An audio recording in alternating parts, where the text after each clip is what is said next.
Hello everyone, আসসালামু আলাইকুম। আজকে আমি খুব মজার একটা রেসিপি নিয়ে চলে আসছি। যখন মাছ মাংস আর পোলাও বিরিয়ানি খেতে খেতে একদম ভালো লাগে না, ঠিক তখন এরকম একটা ভর্তা করবেন। আজকে আমি ভেন্ডি ভর্তা করব। আর ভেন্ডিটাকে প্রথম আমি সুন্দরভাবে কেটে ধুয়ে পরিষ্কার করে নিলাম। আর এখন হচ্ছে এটাকে আমি খুব সুন্দর করে কুচি কুচি করে কেটে নেব। আর এই ভেন্ডি ভর্তাটা খেতে কিন্তু আসলেই অনেক স্বাদ।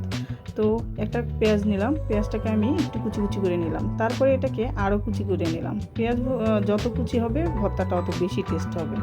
তো এখন হচ্ছে আমি ভেন্ডিগুলো সব তুলে নিলাম। একদম ইজিভাবে আমি কিন্তু ভর্তাটা করতেছি। তো আশা করি ভালো লাগলে সবাই ট্রাই করবেন। তারপরে আমি একটু তেলে ভেন্ডিটা ঢেলে দিলাম। এখন হচ্ছে স্বাদ মতো লবণ দিব। লবণ দেওয়ার পরে একটা ঢাকনা দিয়ে একটু ঢেকে দেবো। জাস্ট সিদ্ধ হওয়ার মতো সিদ্ধ হলেই হবে।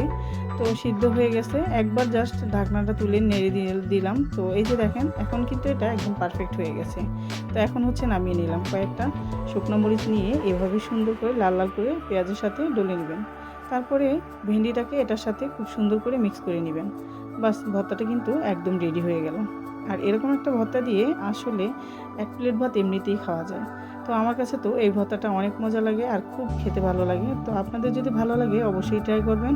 আর এটা মুখে দিলে আসলে একদম এটার স্বাদ মুখে লেগে থাকবে। তো আশা করি সবার ভালো লাগবে। ভালো লাগলে অবশ্যই লাইক কমেন্ট করবেন, আমার পেজের পাশেই থাকবেন। তো থ্যাংকস ফর ওয়াচিং। আল্লাহ হাফেজ।